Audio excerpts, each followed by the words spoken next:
Hello and welcome to Off the Fence, a podcast where we deconstruct difficult decision making so we can find out what keeps us stuck and, more importantly, how do we get unstuck? I'm your host, Karen Covey, a former divorce lawyer, mediator, and arbitrator turned coach, author, and entrepreneur. With me today is Tracy Malone. And Tracy is an international divorce coach and the founder of narcissistabusesupport.com. She is also a wildly successful podcaster and YouTuber with an incredible following on social media and probably more divorce resources for divorcing a narcissist than anybody I've ever met in my entire life. She is also the author of Divorcing Your Narcissist. You Can't Make This Shit Up. Tracy is a speaker and educator, and I am proud to say a longtime friend of mine. Tracy, welcome to the show. Thank you so much for having me. That was the sweetest introduction. Thank you. Oh, you're welcome. It's all true. I didn't make any of it up. And I'd like to start for those people who don't know you with your story. Why did you get into this particular area of work? Well, it wasn't an intentional, like, hey, let me just go work on not people being abused. Obviously, you can see the word above my head. I am a survivor. I had a pretty horrific divorce, and I started a support group after that, and I needed it for me. I was like, help me, bring people together. And, again, accidental career. And that grew to, 60 people a month I was working with. And again, I'm just there, but I wanted to teach them. I'm like, we can't just come and whine. We have to heal. So I would teach them and then grow and grow. And then I built my website, my YouTube, and the rest is history.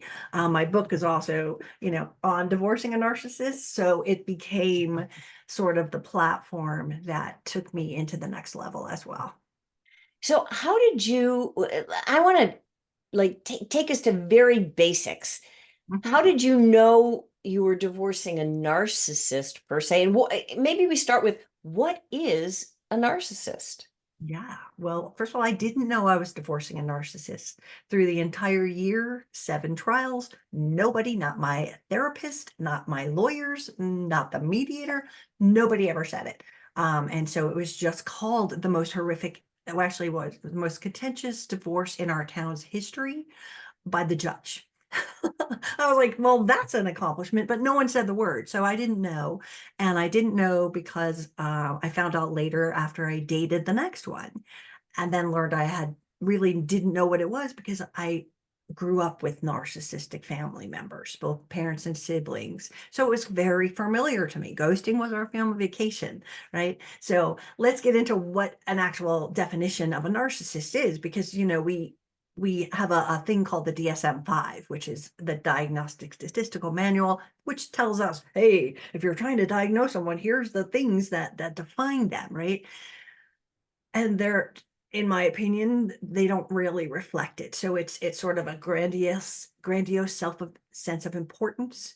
They exaggerate their achievements. These are all minor little things. They believe they're special and they required extra admiration and validation, and they have a sense of entitlement.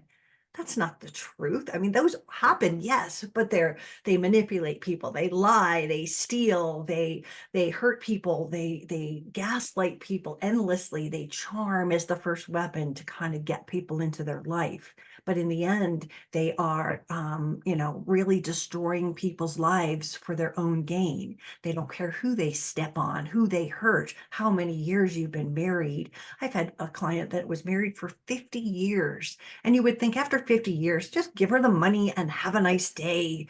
No, it's still a 4-year battle and over $4 million.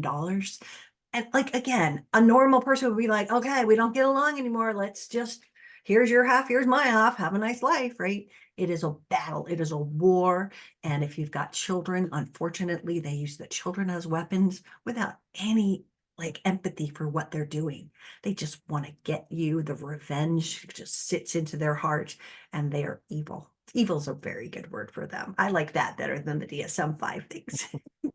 Well, I know that one of the hallmark characteristics of narcissist is that lack of empathy, right? But all the things you described can also describe a lot of people going through a divorce. So, how do you differentiate between somebody who's going through a divorce and is just angry and like, does that make them a narcissist?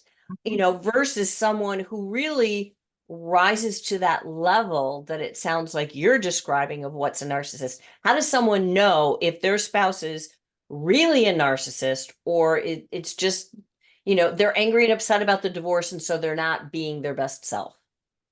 Right. And again, you're absolutely right. Divorce makes people get defensive and fight for things, and this is common behavior to expect it, right? It's when they've been doing it all along. When they've had four different wives at the same time, when they've got four different girlfriends at the same time, when they are, manipulating and hiding money like this 50-year guy, he's been hiding money for 30 years, like just secret accounts and this and that. It's not just in the divorce. This has been consistent, this abuse and, putting people down and making them feel like they can never do enough. And you try harder. That's how they get the victims to do more. This has been their life. Their legacy is they just can't do anything right. They do it all. I'll give you that. They'll give 99.9% of everything, and it's still not enough. And then there's the cycle of abuse, which is sort of idealize, devalue, discard. So the idealize in the beginning of a relationship, it's like love bombing. Everyone hears that word all the time, right? But that cycle continues through the relationship. It's when they're in the nice mood, I call it, right? You have times where, oh my God, they're nice. We had a good Christmas. Oh, that was great. And normally they ruin all holidays, but that's another story. But there's these periods where that's the person I love. That's the one I fell in love with. And we can excuse away all the bad behavior. They're having a bad week. They're hangry. They're angry. They're hungry. They didn't get the promotion. They're so sad. So therefore it's okay to abuse someone. Right? That's the difference. Is it's not just during the divorce. This has been happening and the victims have been tolerating it and then almost dangling that nice guy, nice girl person going, okay, I'll hold out for them. I can excuse all these bad things. And then it reaches a point where you go, it's never stopping. Yeah. So I'd like to dive into that a little bit more too, because it sounds like what you're describing is that it's not an isolated incident. There's a pattern of behavior that happens over and over and over again. And let's get into that. You said the first part of that pattern, the first step in the cycle is the love bombing, the adoration, the nice person, the whatever. Say more about that. And I know, because I've worked in this area myself too, that's the point where they suck people in. That's where they hook their potential partner, spouse, what have you. But what comes after that charming, sweet, nice person? What's the next step in the cycle? The next step is the devalue stage. And again, this is not only in the beginning, but over and over. So, but they get the nice guy, then all of a sudden, you loaded the dishwasher wrong. You did that wrong. Pick, pick, pick, pick, right? They're starting to devalue you. Why did you make that decision? That was dumb. Sort of little tiny pokes through the nice guy, nice girl act, right? All of a sudden, you can't do anything right. That's the devalue. They put people down. Some of them are verbal and really, tell people terrible things about them. Others are covert. They're a little bit more passive aggressive in this stage where it's subtle. So you can't say they hit you, they punched you, they did this.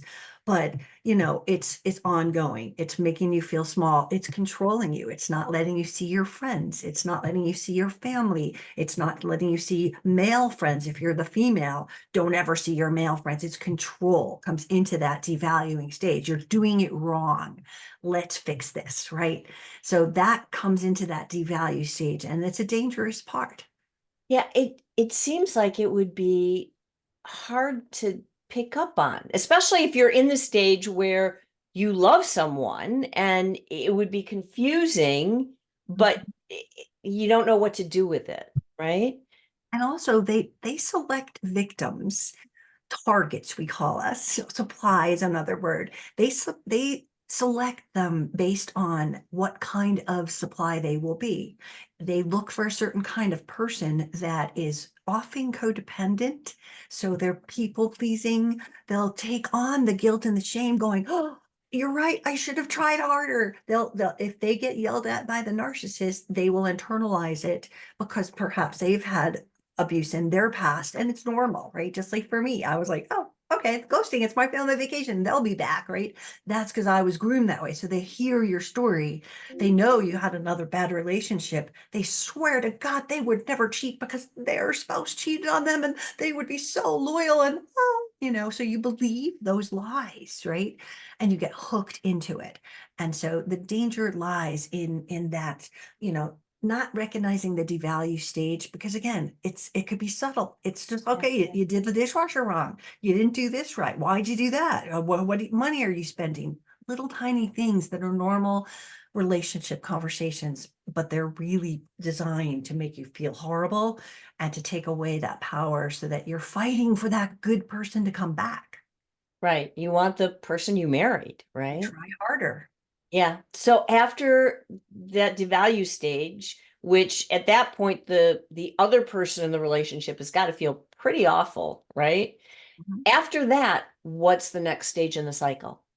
The last stage is the discard, is what it's called. But it doesn't mean like I'm getting a divorce, goodbye. That's the final discard, of course. But the other discard things are the silent treatment, the pouting, I'll get you, the anger, the fighting, the throwing things, the hitting if that comes into it, right? So there's lots of things that can happen in that discard stage. But again, what happens with the codependent, empathic, people-pleasing people that they're doing this to, we feel terrible. We try harder. What did I do wrong? How can I get them back? What can I do? I don't want them to leave, right?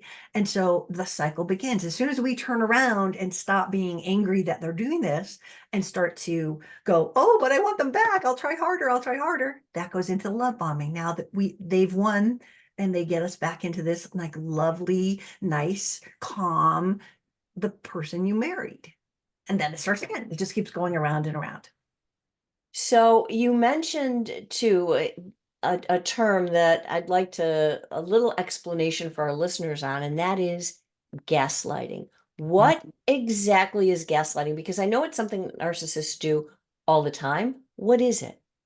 Well, a lot of people think it's a lie, but narcissists are famous for lying. It's not really a lie. It is a lie with the intent to confuse you, to distort reality, and to make you feel like you've done something wrong. So, in divorce, I have a whole chapter in my book on how narcissists use gaslighting in a divorce. So they can start this gaslighting all along if you start to talk about the divorce. There's no money.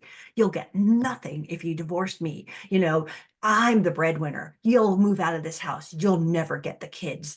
Just these sort of things come, and that's gaslighting. That's where they are trying to scare you with this lie into staying. Well, if I'm not going to get any money, I have no choice. I was the stay-at-home mom. I don't have the means to do this. And they're going to take my kids away. That's part of the, okay, I've got to fight back. And they hook you back because you see the gaslighting is convincing you have no other alternatives but to stay and acquiesce to this kind of abuse. Yeah. So how do people identify gaslighting or deal with it and get out of it? Because you really believe the nonsense that you're being fed, right? So what would you say to somebody who is believing the BS, so to speak? How do you break the cycle? Well, you break it with the truth, right? You force them to sit there and go, well, is that true? And are you a bad mom? Or, have you stolen money? Giving them the truth in the money arena in a divorce is, that's not true. You have a right to it. You've been married 30 years. You have a right to this. You've been married this long. You have a right to that. And, all of these lies in the gaslighting arena can easily just go up in a puff of smoke because there's no truth behind them. They're so worried and they internalize, I did something bad. They feel guilt. They feel shame. They eat the gobble up of the narcissistic gaslighting, right?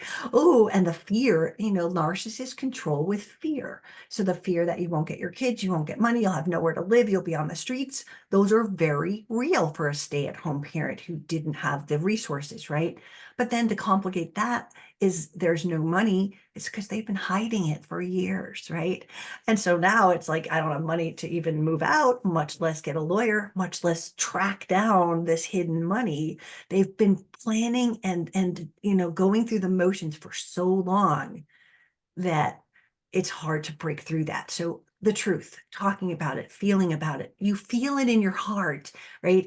And how not to let the lies, the gaslighting into your head. It's depending on how long they've been gaslit, it's sort of a,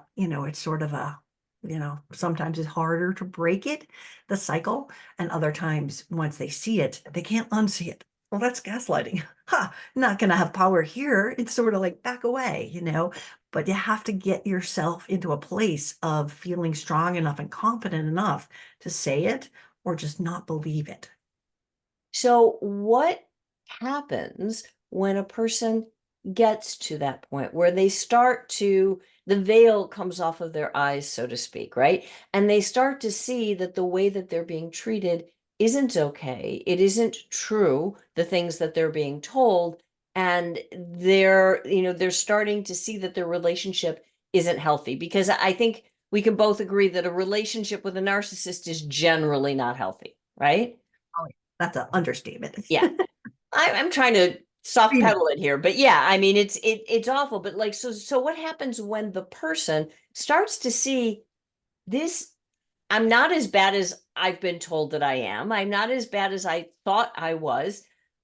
What do I do? What does that person do? I mean, if they start to push back, what generally happens? narcissists don't like that. They're losing control. So they often put the pedal down on the gas and just get worse, right? And so getting help, building a team is absolutely essential if you're in the divorce arena. Someone that can, navigate the emotional trauma that you're in, untangle some of the lies, give you the truth about what you're entitled to and how you fight for it.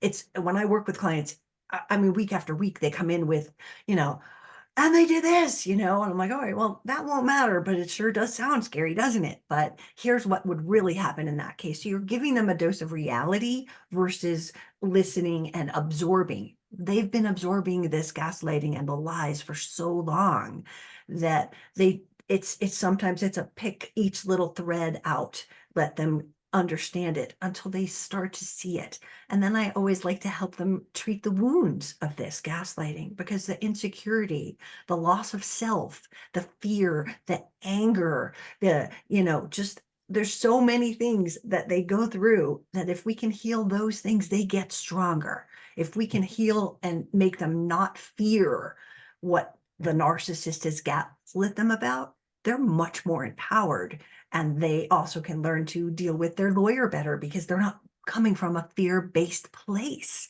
When you're in fear, you send your lawyer 8-page letters going, and they did this, and they did that, and blah, blah, blah. And you're wasting your money talking to a lawyer because they can't help you with that stuff. But if we can teach them that this is how we get the most from our lawyer without the story and the drama, the lawyers don't care. It's what's the fact? Okay, extract that out of the 8 pages and thank you for that, right? So it's about empowering them to really understand that there's things they have power to do, and they can heal from this. They will not be homeless, most of them. There are some that do have to go homeless, but at the same time, it's really giving them more of their power back so that they can fight stronger. Well, how does someone make that first step? Because let's say, especially as you mentioned, the longer you're in this kind of a relationship, the more difficult it is to break free, because you start to believe all the lies about yourself, right? Your own self-confidence is down in the gutter, right? So because a lot of what this podcast is about is decision making. So how do you, if you're a person who's really down and your relationship doesn't feel good, because I think that's one of the hallmarks that you can relate to before you figure out what's going on, or is your spouse a narcissist or not. If it doesn't feel good, that's a problem, right? That's a sign that something is wrong. But how do you help the person who just knows something doesn't seem right? How can they go about taking that step and making the decision to actually end the marriage? Because that's huge. They know what they're in for if they do that. How do Mhm. you, what do they need in order to make that kind of a decision? Well, they need the truth. They need empowerment. They need a release of fear and anger. I'm not saying anger isn't a propellant to make change. I think that's really important in many cases. If they've just been very quiet and not tapping into that anger, because good girls don't get angry, right? And codependents are like that. We're like people pleasers. No, we'll do everything nice, you know. So it's if they can tap into that and see a better life on the other side, they can get some of the stuff demystified. And, you know, having a 50-year marriage, it's like, how old are you? You're in your 70s, right? And so what kind of future will I have? Is it better to just stay with them and do this? It becomes a decision of, how does it feel? Like you said, it feels horrible. And would your life be better alone? Or would it be better to have the rest of the half of your life left to go and actually enjoy it and not be abused every day? Because, you know, as they get older, they are worse. I have a book on my shelf about senior narcissists and sociopaths. They get worse. It doesn't get better. We think, oh, they'll mellow out. No, that's a normal person in a bad mood, right? This is someone who is malicious and evil, as I said, that they are just going to up the game. Like the fun isn't there anymore if you're not falling for the stuff. So they up it and they get crueler and they get crueler. I've had people where their spouses said, you know what? I'm going to move my girlfriend into our house and you have to take it. It's like, well, what do you mean? You know, like this doesn't make sense. So it's seeing the truth for what it is and going, you don't have to put up with that. If you're not comfortable with your spouse having their new fling living in your house, then that's the sign to get out, right? You taking it, they're not going to come back to you. They're just going to have the next revolving door. So it's really looking at each individual person's things, their obstacles to getting to divorce and saying, well, this would work and here's how, and you'll be okay. That's one of the most important things is like, let's look at the financial picture for the, what do you got? You got a house, you got a this, you got a that, you're going to sell it, you got retirement. Oh, great. You'll be okay. When they find that out, holy moly, they get so much more empowered because they've been told for so long, you'll get nothing. So to see that, oh my gosh, that would be okay. I can live with that. That's where the light bulb goes off. What happens if somebody is married to someone, and a narcissist who has been so good at hiding the money, or, let's say they've been living a very nice life, that they have money, they have assets, but they don't know where they are. The narcissist is, been very good about hiding them, putting them in companies, putting them in other people's names, putting them in what have you. And so that you look at the financial picture that you know of, and it doesn't look so good. What then?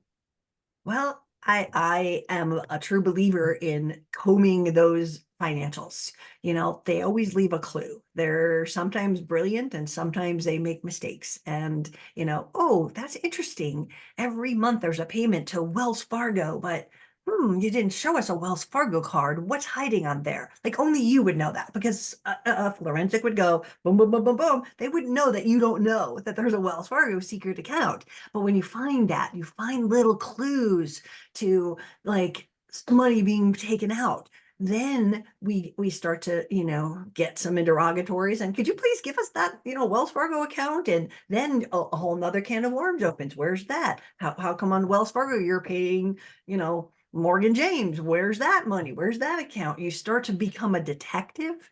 And when you become Sherlock Holmes, and again, a lot of people are not in the emotional state to do this, right? It's get your sister, get your mother, get your best friend and sit down and like, hey, did you know about a Wells Fargo account? Nope. Okay, let's mark that. You know, and seeing the truth in their financial affidavits. My husband put down, this was classic. He had moved out and moved back to his parents' house. And he put down $6,500 for rent to his parents. A Now, month? I'm not saying yes. I'm not saying it's not, and not that not only was he like not working at the time, but that's another story. But at the same time, like if I had just taken that and went, oh, okay, that's reasonable, right? Then nothing would have happened. But I was like, Could we see the lease? Hmm. Could we see the canceled checks? Oh, you didn't play with the check. Could we see the cash withdrawals? You don't have that, right? So it's debugging those sort of things. He also had $1,000 a month for magazines. And while that's a small thing, I was like, but it's still, I've never seen him in his life for 10 years with a magazine. Could I go back? And I did. I went back and I'm like, there's nothing. Remove that line. So it's seeing the truth in what they're claiming. And then, like, again, you'll have to get some other money detectives involved if you're really going, I know there's more, or they won't give us this, the Wells thing, or whatever. You're following the paper trail, and you often find a little bit of more that might lead to the next. Again, it gets very expensive. I've had a client with a $5 million divorce so far. She's not done. It's 6 years now. And it's just a battle. Every single decision that she wins, he appeals. Oh, dear heavens. It's like, really? So again, thank God they have the money to do that in this kind of a state. But at the same time, people are bankrupt. I was bankrupt because of my divorce. And, it wasn't a good thing, but I Yeah, had no choice. I'm in it. And they created this chaos and created this drama in 7 trials. So that's how it got there. So I did the best I could, and I still didn't win financially. But in the end, look at my life. I mean, I'm completely taken the worst lemonade of my life, and I'm not making worst lemons. I'm not making lemonade. I'm making a difference. And that is, I think, why all this happened to me. I that just, is amazing. And I think the world is definitely a better place because of it, although it sucks that you had to go through that. yeah. Um, but I want to highlight what you said because I think it is so crucial for so many people to hear that you took the bull by the horns. You're recommending that people like they have to dive into their financials, and money and financial records, accounts, what have you, is something that scares a lot of people, or they say, I just don't know. I'm not a numbers person. But what you pointed out is so critical that their lawyer, their accountant, their forensic accountant, their tax person, their whoever it is that's on their team trying to figure this stuff out isn't going to necessarily know what isn't true by looking just at numbers, because to your point, they wouldn't know your husband never read a magazine in his life, Right. right? And to put $1,000 a month for magazines, that's not true. And you can say to them, this isn't true because of this. This isn't true. Look at this. I've got questions about this, and this, and these are the reasons. And armed with that knowledge, you are now then giving the professional the tools or the information that they need to follow up and to help you in the long run. But the challenge is, if you don't do that, if you just bury your head in the sand and say, poor me, poor me, poor me, I can't do this, you're not going to win. You're not going to do well. And, you're going to end up with a bigger mess on your hands. And what you just said is a really valid point. It's not about the numbers. We get scared because the financials are about the numbers, but I'm looking at magazines, not the dollars. I'm looking at what rent, it wasn't the numbers. You're not sitting there like an accountant. The people who are afraid of money are afraid of the numbers and putting them in a spreadsheet. And that's their thing. Everyone's got that, right? We've got a thing. That's not what you're talking about. You're going consistency. Do you know about the Wells Fargo account? Do you know about this? Hey, wait a second, there's something to Spirit Air. Where'd they go? Oh, there's a hotel. Oh, where'd they go? Because that's not part of what I know. Then you start to unfold maybe the affairs or this or consistent things that don't make sense. You know that the person putting the numbers in a spreadsheet is doing the numbers, but they're not looking at that difference in the stuff and going, that's weird that they would go to, there. That doesn't make sense. I didn't even know they went there. What happened there? And then you open up another piece. It's a very big detective hat kind of moment. But so it's not about the numbers. I want people to realize that looking at the financials is about the what's this, not $142. Yeah, absolutely. So, what are some of the biggest mistakes that you see people make when they're divorcing a narcissist? Oh, so many, so many.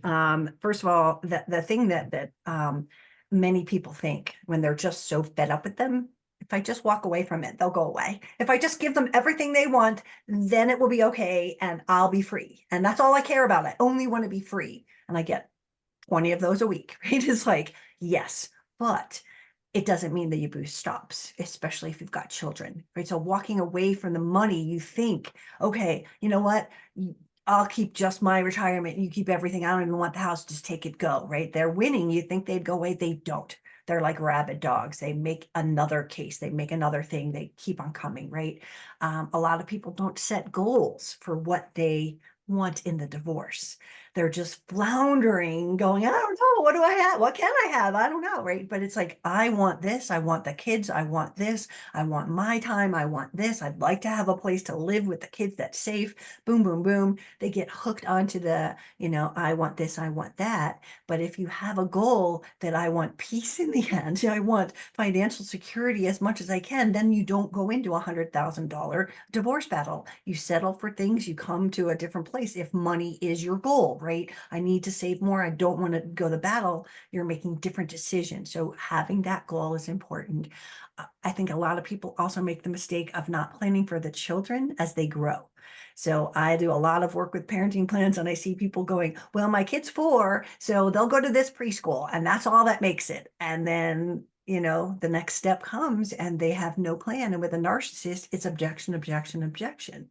So having those sort of things is really important. And, just understanding that the more details that you have in a divorce decree, in a parenting plan, the more peace you'll have in the future. It might take a lot more time to fight for them, but fight now while you've got a team and not fight later because you've got, hey, if that happens, we've got an answer for it, right? And protecting yourself financially. I have a thing in my book called the what if they don't clause, which is nothing anyone would ever know what it's called. But I was in a contempt of court hearing with a client and he was supposed to sell a rental property and give her money. And it had been 2 years and she'd filed motions to compel, motions to comply, compel, comply, contempt, blah, blah, blah, until they were finally in the court 2 years later.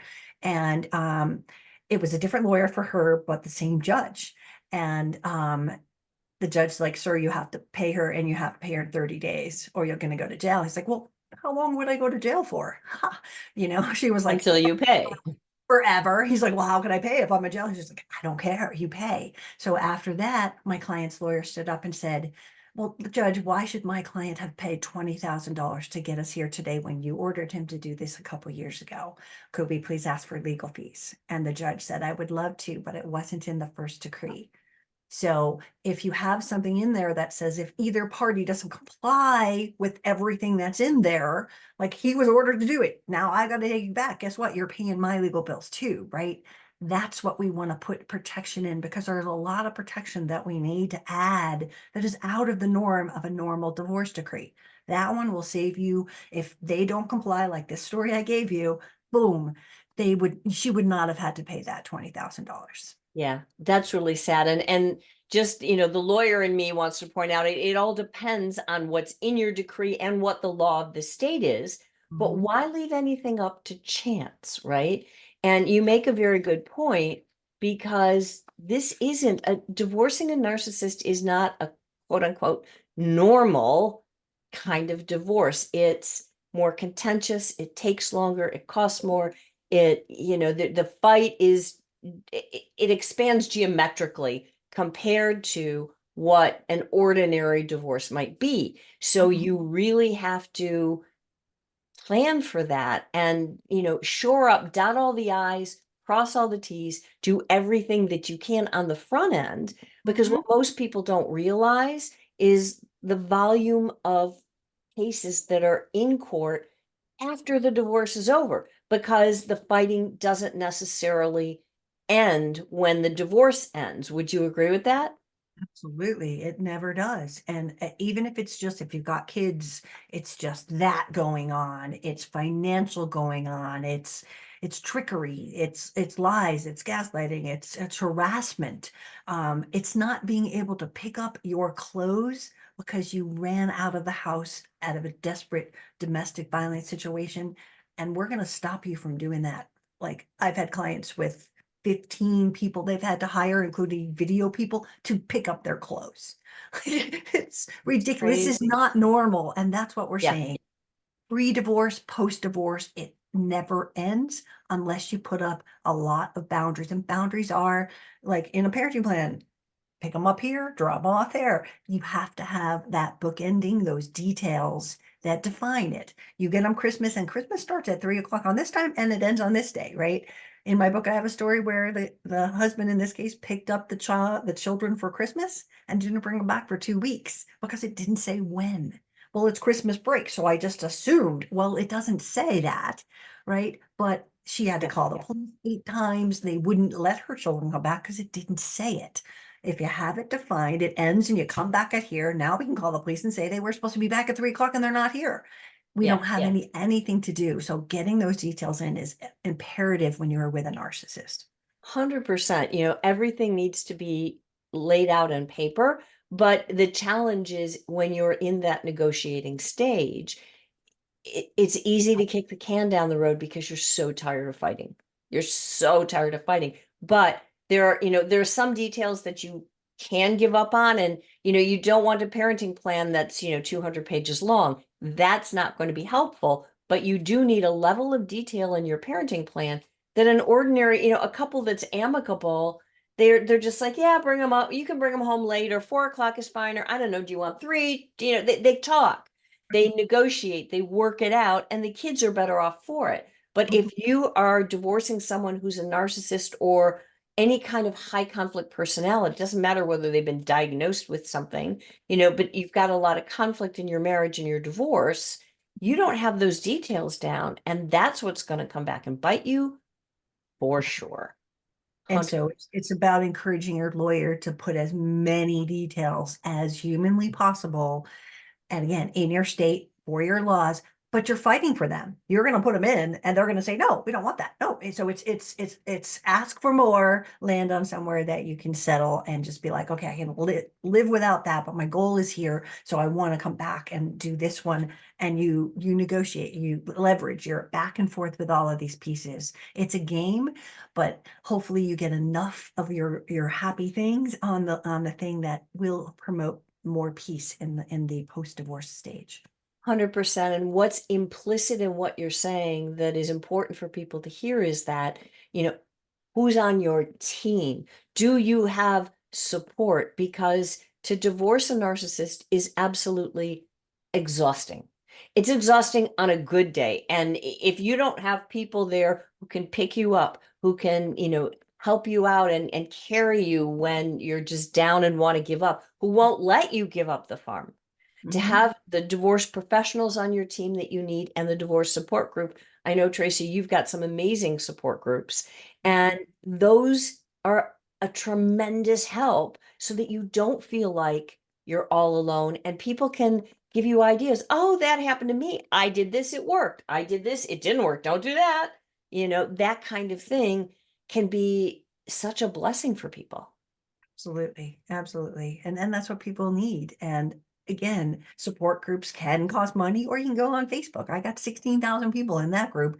Put your stuff in there and you'll get a lot of people giving you answers and support. And if you can't afford to be in a group setting, go to something like that. Just because I can't afford it. Go to a Facebook group, go to a different place, find the support, because there's so many people that are survivors that will give back and tell you, hey, I handled it this way. My lawyer, ask your lawyer about this. This might work. That's what you need. 100%. Tracy, thank you so much for being here. We could go on for hours Yeah, and hours and hours, and we're definitely going to have you back. But in the meantime, can you tell people where they can find you and where they can find your book? sure. So my book, Divorcing Your Narcissist, You Can't Make This Shit Up. I have buttons. Is on Amazon and Barnes and Noble. It's on Audible. It's on Kindle. So you don't have to have a big book on your night table that says you're divorcing them. You can hide it on your Kindle. And you can find everything about me on my website, narcissistabusesupport.com. All the social medias, the links to my group are there. My coaching information is there. And literally hundreds and thousands actually pages of resources. So divorce resources. I have every single legal aid service in the country by state listed. So if you can't afford legal, here's some legal aid. I'm not saying it's good, but if you got nothing, this is better than nothing, right? Here's where you call them. Here's the phone number. Find those things. And so that's where you'll find me, all my socials up there. And I've got my YouTube, my podcast. It's crazy how much stuff I have. It is crazy how much stuff you have, but I'm glad you have it. I know a lot of other people are glad you have it. And I'm very glad that you are a guest on this podcast. I'm definitely going to have to have you come back. But again, thank you so much. And for everyone out there who's listening or who's watching, if you like this video, if you like the podcast, if you like what you hear and you want more of it, please give the video a thumbs up, give the podcast a thumbs up, leave a review, like, subscribe, and I'll see you again next time.